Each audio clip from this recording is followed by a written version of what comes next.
Do you know about this bird called the jackdaw? It's a bird that makes a nest by taking things from various things. So its nest is very colorful. It's a collection of many different things, you know. And I feel my life is a bit like a jackdaw. And if I have to talk about the primary inspiration, stimulus, it would be the fact that my father was in the Air Force and we moved every 4 years. And growing up in a secular India, growing up surrounded by so many languages, so many people, so many different kinds of food being cooked, and different festivals being celebrated, I think unknown to me even, I was getting prepared, I guess, for the life of an actor. Auditions are actually really nerve-wracking, you know. And it's a performance of a certain kind that is built on fear, you know, because it feels like an exam. If the audition goes well, you get the job. If it doesn't, you don't. And I find the finality of that, it used to really bring out a sense of panic and anxiety in me that was really debilitating. So I started playing this trick. I would go into the audition as if I'm going on the first day of shoot. I've already got the job. I've signed it. So I would wear a costume which was very close to the character. Then when I entered the room, it just helped me navigate that stress. You know, it helped me navigate the fear of being judged. And so that's how I tricked my brain into accepting this part of the process. I don't want to describe myself because I don't want to be too caught up about how others are describing me. And I don't want to be prisoned by any kind of description, because I think human beings are so fluid and our sense of identity is so dynamic that I don't want to be a prisoner of my own description, you know, and I'd like the flexibility to change. The sense of self is like a gypsy, so I don't want to define it, and I don't want to live up to anything which is static, you know, and there's no room for change. I would get roles that represented a certain class because I played a domestic worker in my first film. But it used to really annoy me. But now as I'm older, I realize this is human nature. And the only way I can break out of it is by saying no. And I'll wait. It'll make the jobs lesser. But I'll say yes to the one that does come in, which is, like a breath of fresh air and something that I haven't done before and something that excites me, something where I don't know what I will do. And that uncertainty is what makes it exciting to do, and then perhaps exciting to watch, you know. Well, as they say, how you start something has a profound impact on the journey, you know. And I am one of the luckiest people, I think, to have got the part of Alice in this wonderland called Monsoon Wedding. I'd read the script many times. And like with everything else, I read it many times. I knew exactly what I had to do. I'd learned my lines way before. And it was my first film, but literally, Meera would just tell me, do your thing. Do what you think is written. And I would do it, what I think is written. But there can be 100 ways of doing it. I did the way that I knew. And if she had to correct me, she would, ask me sometimes to do this. Don't do this or do that. But largely I just felt like if I have to wash dishes, I went into the kitchen and I washed dishes. Then somebody came in and spoke to me, so I turned around and spoke to them. I knew nothing about camera work. I was not even aware of where the camera was, what angle, what shot. I just did what I had to do. There was once in Monsoon Wedding a scene, the mirror scene, where she's putting on jewelry and trying it out. And and wonders how that it feels like to wear these beautiful, expensive jewelry, and and she's in a bit of a daydream while wearing this, but it was a mirror scene. And so when an actor does a mirror scene, the camera cannot be visible, right? Because the camera will show in the mirror. So the placement of the actor's body it was a bit complicated technically. And I had to wear all these jewelry in a certain order. The first time I did it, I wore it. Then they asked me to repeat because there has to be continuity. I was like, what? Like, did I wear this first? Did I wear this? And then I have to wear the pile and left leg or right? Like, it was a bit technical. Like, they liked the shot, so now they want some other, magnification. So I had to stick to the order. And I have to pretend like I'm looking at a mirror, but actually I'm looking at the wall next to the mirror. It was too much for me. First time, I got a bit nervous. And Mira asked for a second take. And she hadn't asked for a second take for the other scenes that I had done so far. So I thought in film you get only one take. And then I realized there are many takes that were happening because also the magnification was changing. But I thought every take that's happening is because of my mistake. And as the day wore out, I couldn't keep my tears. I just broke down. And Nasir Saab and Kulbhushan ji were there. They saw me. And said, "Kya hua, puttar?" What happened? And so I told them this mirror scene, I just messed it up. And because of me, we had to do it so many times. And that's when they explained it to me. It's not because of you. In films, we can take, multiple takes. And sometimes it's for an error. But the error could be because of a focus issue. It could be because of some other element. It's not always because of an actor. Also, there are magnification changes that are happening. I'll never forget, the warmth of Nasir and Kulji at that time. And they're veterans. And they could have just avoided me, Instead, they chose to not just engage, but chose to engage in such a, such a affirming way. I'm very grateful to that. I do remember the audition for Kissa, a film by Anup Singh. Now, what I don't remember, I'll tell you. Apparently, I opened the door to the audition, to the room, and I shut it.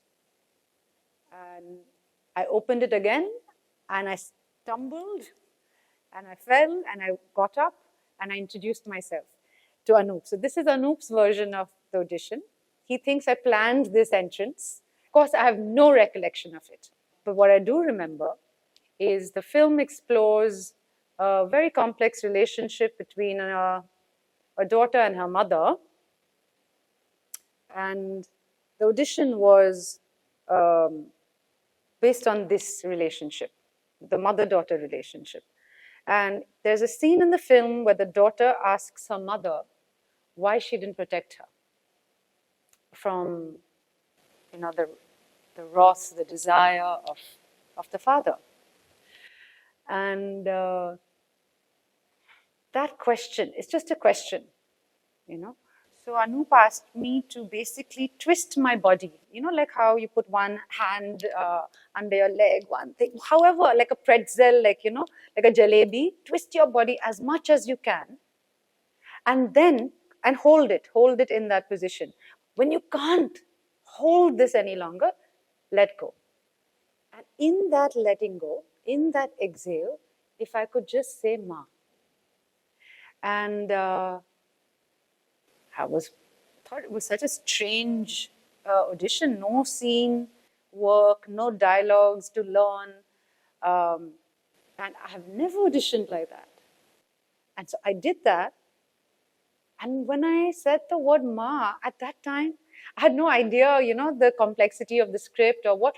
But when I started shooting the film, and of course became more familiar with the world, and I realized the beauty of that audition. Why I chose to be a part of Kissa? Well, it's actually quite the other way around. I was convinced that Cover chose me because really I had no right to play that part. It was a adolescent, like really young man, that a young boy. I was already 35 when I played that part. In my head, I thought, because the film and the character is about a father who wants a son, and when a third daughter is born, he raises his daughter as a son. So I thought it would be more effective if the actor who was cast to play that part was somebody who looked a little bit more,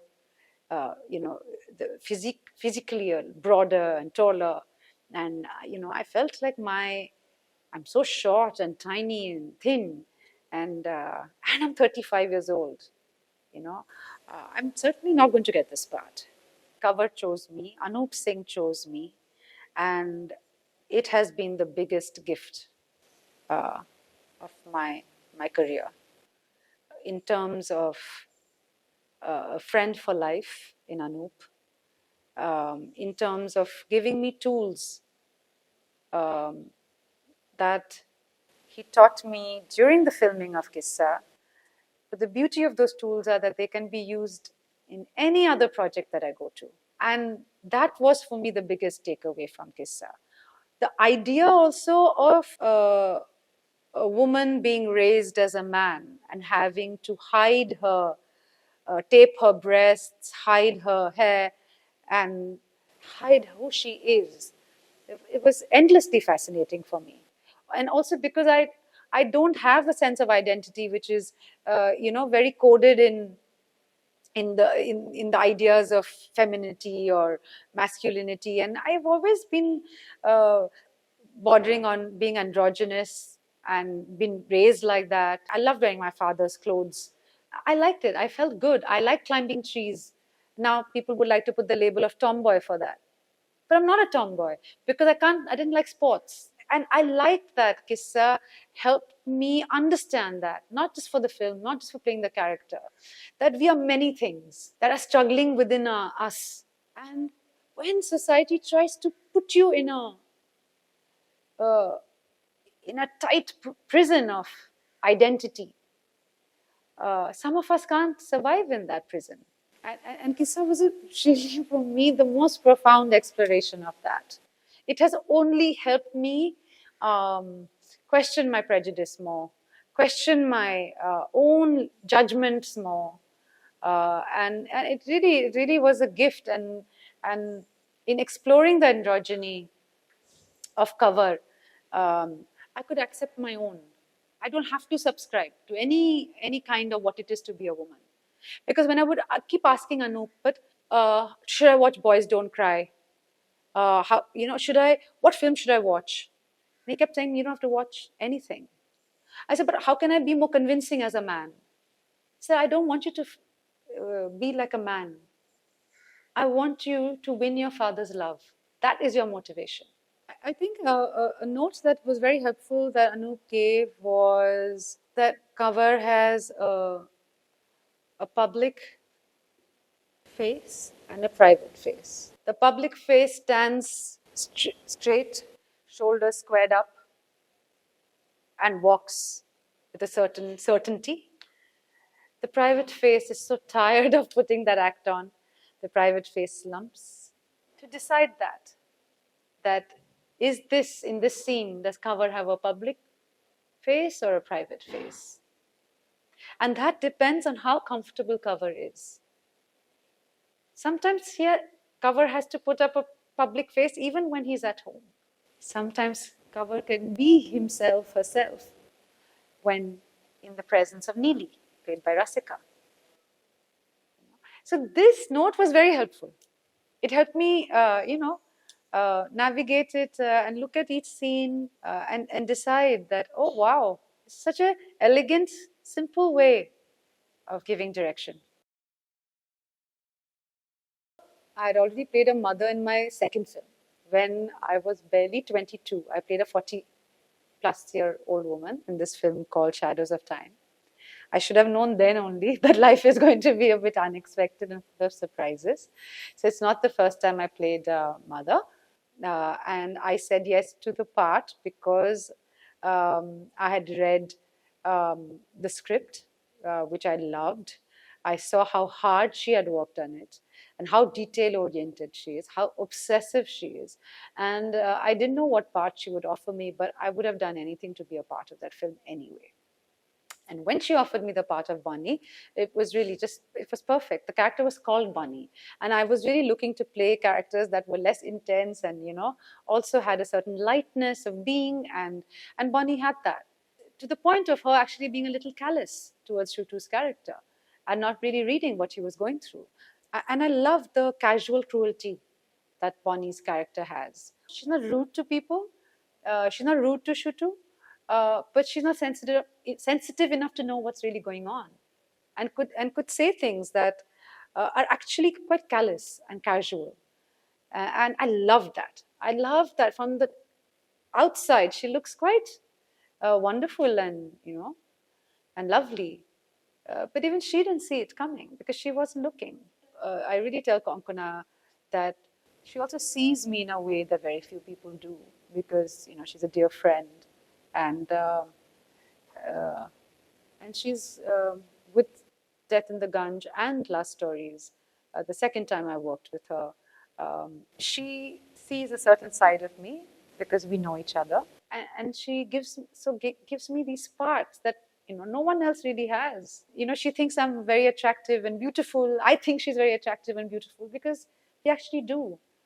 It doesn't matter to us then that we may not fit the industry's standards of beauty, but to work with someone whose gaze is so flattering, also was a refreshing experience. It was so important for her that I wore the most beautiful saris.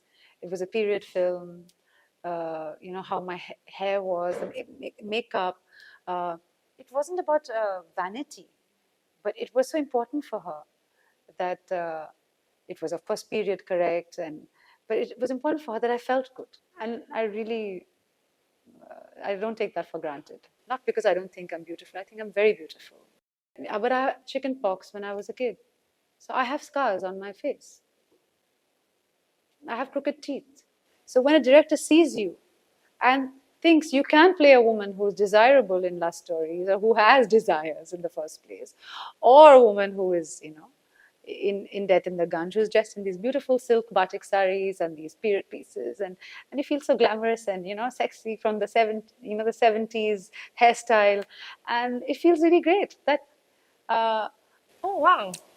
I love the scene with Omji, where I am beside myself with worry because my child is missing, and Omji's character suddenly thinks I'm worried about the tortoise that has not come back home. He forgets, and he thinks I'm worried about the tortoise. I just look at him with, okay. I remember the whole sequence because all of us were in that scene, and it's like when you do an ensemble, and a scene, and everyone is so crucial to the success of that scene. I love those scenes because it's like a really big, like a jazz performance. So many instruments, so many elements, and it's a fight, and there's just so much happening. I just had so much fun being in that film and being in that character, and singing songs and female friendship, the friendship between Kalki's character and mine. It was I think the beginning of realizing how attractive that is as an exploration, because I think we see it so little in our films in a way that I feel is mature, and I got that. Mimi and Bonnie's friendship in Death in the Gunj was, I guess, like a precursor to Amrita and my friendship and relationship in Lust Stories, and I have to thank Coco for both. I said no to many films which just wanted me to play a domestic worker because it felt boring to repeat what I'd already done. But with Sir, as I read the script, which I read actually coincidentally during the shooting of Death in the Gunj, on a day off, I had received the script from Rohena Guerra, the director. And as I read the script, I was very uneasy about where the story was moving. How does it end? When you start an exploration of desire and love across class in a country that is so class conscious, where does it end? Is it a bloodbath? Is it a romantic sunset, picture finish? How do you end this? I was very nervous. And I think it was a nervousness that when I finished reading the script, I felt that she has managed to make me feel uncomfortable. And I want to be part of this exploration. I am uncomfortable because I too have these prejudices within my life. And like many of us do. That the person who works in your house can't have food from the same plate that you eat, that they can't use the same bathroom that you use. But you're okay with them cooking the food and you're okay with them cleaning the bathroom. So Rohena had a very clear through line. The through line for Ratna's character, I was told, is that no matter how indignifying the environment is, she never loses her sense of dignity. And that you can take away everything, you can take away the job, but you can't take that away from her. And that was her superpower. That she had a tremendous sense of self. And she never lost her sense of dignity. And that really helped through navigating all the scenes, even in scenes where she's put in a position, she's put in her place, she's embarrassed, she's humiliated. Even there. So it was a great note to navigate that character. I wouldn't say there was a single difficult moment in portraying Ratna in Sir.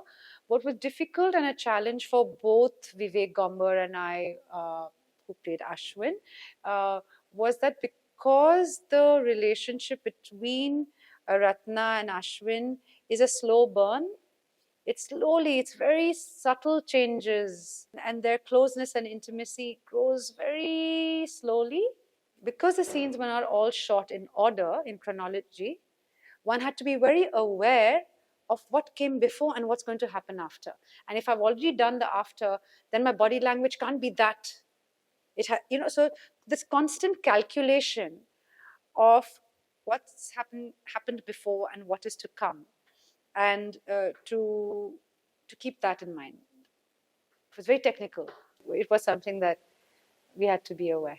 I thought it would be extremely awkward given that Vivek is a friend of mine and a friend of my husband's, and but he was so professional about it. And also the kiss was also very technical, because there is a whole build-up. The attraction is palpable when they're in the elevator. After that, the dance, she's sweating, her heart is already racing, and then she gets into this elevator, and suddenly her heartbeat is deafening, and she's so close to this man who she has grown to like.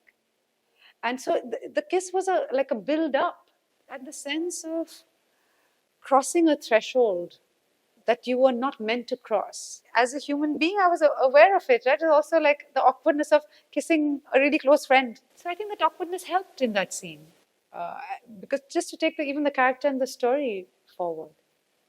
That's the joy of doing it with an actor, with a team that you can trust and that you respect, because the entire crew, everyone, you've made to feel really safe and comfortable.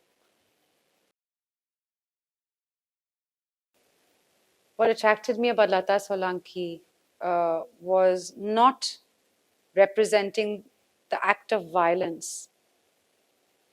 Like, I don't think there's anything cool about being violent. What attracted me to that character was her desire to be something, to be someone. And when that desire is thwarted because she didn't belong to the upper class, it can create a kind of rupture which is difficult for us to understand when we come from secure, loving families. Lata didn't have that. What happens to a woman when her desires are thwarted and no one understands her? The violence, the crime is an after effect. But what's the cause? She didn't want to be a mother. She was forced to have a child. So what attracted me to Lata Karishma's character was, of course, her dreams, which I share, to do something, to make something of my life, to be a voice that counts, for one's life to amount to something. So I found that similarity heartbreaking, given that she didn't have the kind of support structure that I had. To see a woman that intelligent, that capable, not being given a chance. And when you thwart that repeatedly, what kind of psychological effect does it have? Can it push someone to a life of crime? It can. And it was not about, doing things that are quote unquote badass and, the violence. That's not what was compelling for me. Because the act of violence itself is actually, I'm not killing an old person. I'm smashing with a heavy hammer, I'm smashing a pillow. That's what acting is. So you don't really feel the violence, right? Because you're performing. What you do feel, though, is the backstory, of a woman who is perhaps more intelligent than you are, more ambitious than you are, but is just not lucky. That was the world of Delhi crime, right? Where the focus is on the police procedure and the characters that, like in season 1 as well. So when they introduce a character who's not from that police procedural world, which is the focus of the show, I was very glad for that last scene. Because the last scene vindicated her from being just a criminal who has committed a crime, but gives you a window to what her life may have been had she had the kind of freedom that I have. For me, it was very important that it's communicated that when Shefali's character asks her, Vartika asks her that, didn't you feel bad about leaving your child behind? In other words, she could have just said, what kind of mother are you? Keep the child. No one asked me if I wanted a child. It was very important that she was not just shown as a criminal, but in that scene, she was dignified. She was given that dignity of being a woman. If that scene wasn't there, I wouldn't have done it. I wouldn't have done the show, because then you're just glorifying violence for the sake of it. Well, the action sequences are great fun to do. It's almost like a dance. And in Delhi crime in particular, the action sequences were usually one long take. And so it was not like, just one punch and then you take, okay, then you do something else. It was one long take. So it's like you stage the entire thing, you rehearse it many times. And David Bolan, who was the DOP, shot everything with the camera on his shoulder. So actually, I felt you don't just feel a sense of connection with your co-actors, but I felt a sense of connection with my director, who was, I knew, watching every moment of it, as well as David, like the DOP, because he was like part of my body. Wherever I moved, he moved. When I came back, he moved back. It had to be something which was instinctive. It's a really fun experience. I haven't done too much action, but my God, it requires tremendous amount of humility, because you have to rehearse a lot. You have to get the beats correctly, and you have to, really sell a hit or a punch by reacting. If it's a little less or more, it's fake. So for me, it was a really learning experience to do that, and I had great fun. I think Lipika has a sense of humor.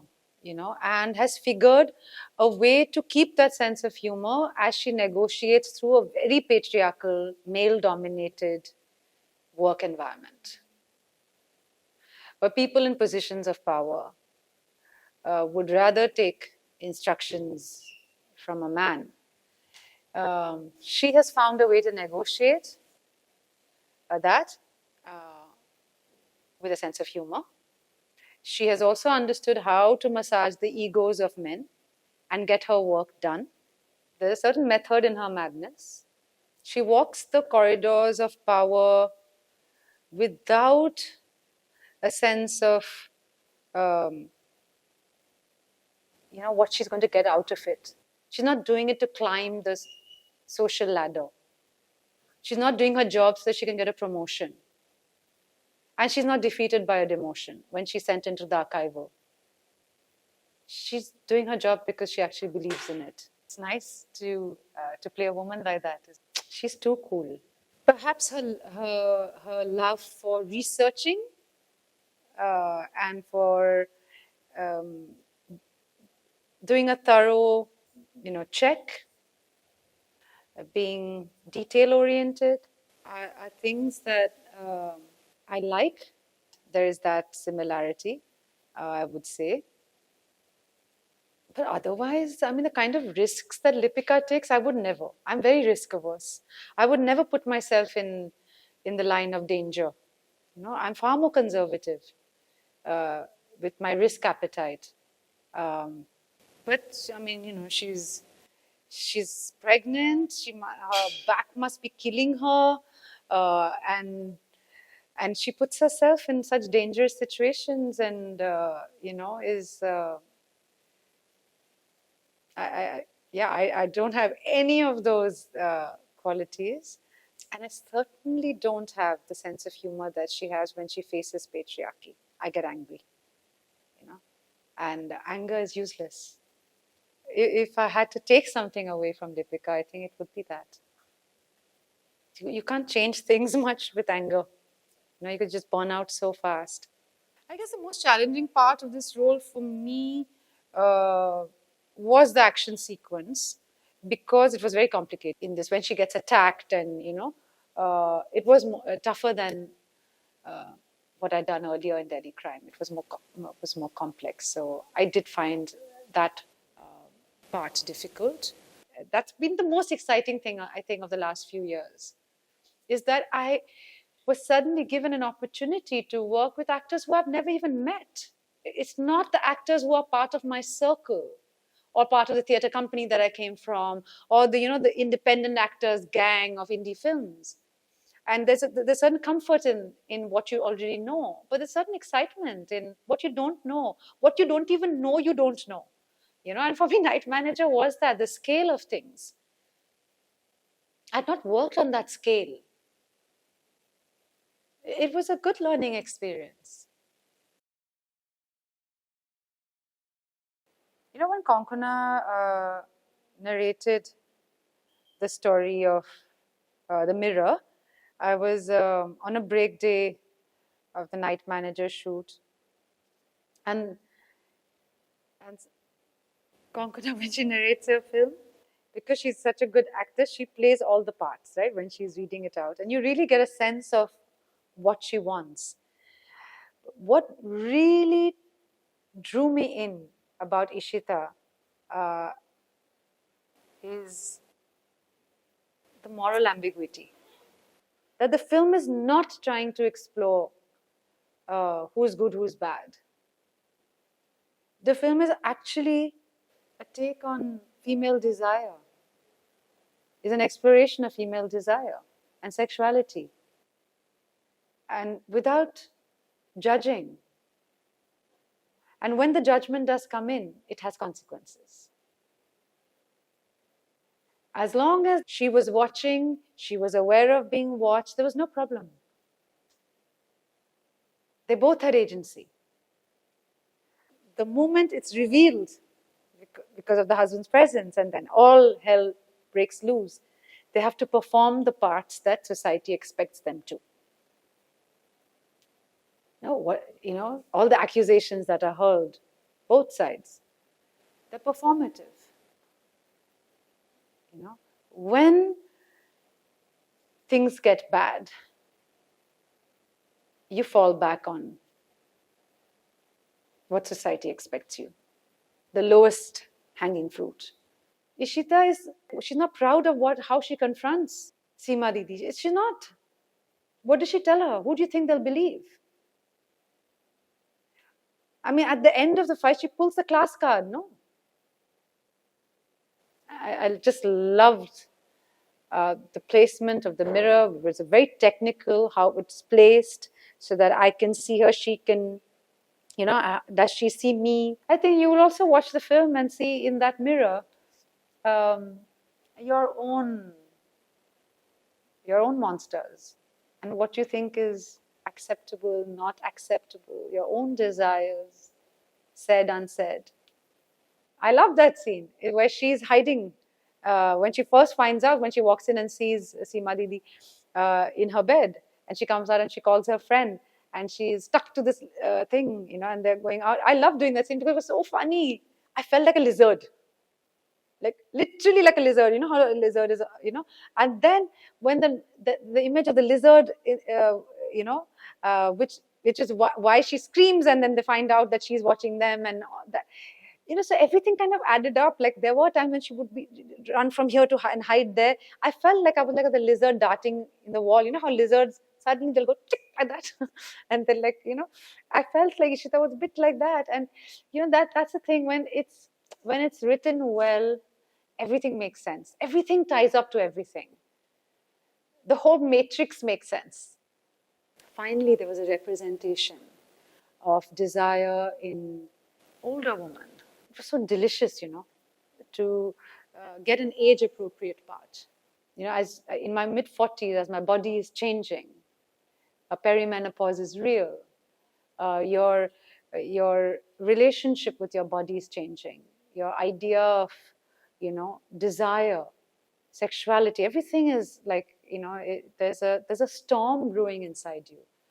And at that time in my life, to play a character, and with an actor like Amrita, as generous as Amrita, as amazing as, like Shrikant, to be held together by this most wonderful team.